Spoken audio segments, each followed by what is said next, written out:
आपण पाहत आहात वंदे मातरम न्यूज। मतदानाच्या 4 दिवस आधी काँग्रेसच्या बंडखोर महिला नेत्यांचे पक्षातून निलंबन। विधानसभा निवडणुकीत पक्षशिस्तीचा भंग केल्याप्रकरणी काँग्रेसने सांगली मतदारसंघातील बंडखोर उमेदवार जयश्री मदन पाटील यांच्यावर शनिवारी निलंबनाची कारवाई केली। विधानसभा निवडणुकीच्या मतदानाला 4 दिवस शिल्लक असताना ही कारवाई झाली आहे। पाटील यांना पक्षातून 6 वर्षांसाठी निलंबित करण्यात आले आहे। काँग्रेसने सांगली विधानसभा मतदारसंघातून जिल्हाध्यक्ष पृथ्वीराज पाटील यांना अधिकृत उमेदवारी दिली आहे।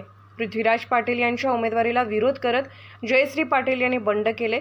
उमेदवारी मागे घ्यावी म्हणून काँग्रेसने जयश्री पाटील यांची मनधरणी केली, मात्र त्या निवडणूक लढण्यावर ठाम राहिल्याने काँग्रेस प्रदेशाध्यक्ष नाना पटोले यांनी आज जयश्री पाटील यांच्यावर कारवाई केली। काँग्रेसने यापूर्वी विधानसभा निवडणुकीतील 28 बंडखोरांवर कारवाई करत त्यांची पक्षातून हकालपट्टी केली आहे। वंदे मातरम मराठी न्यूजसाठी किरण वाघमारे।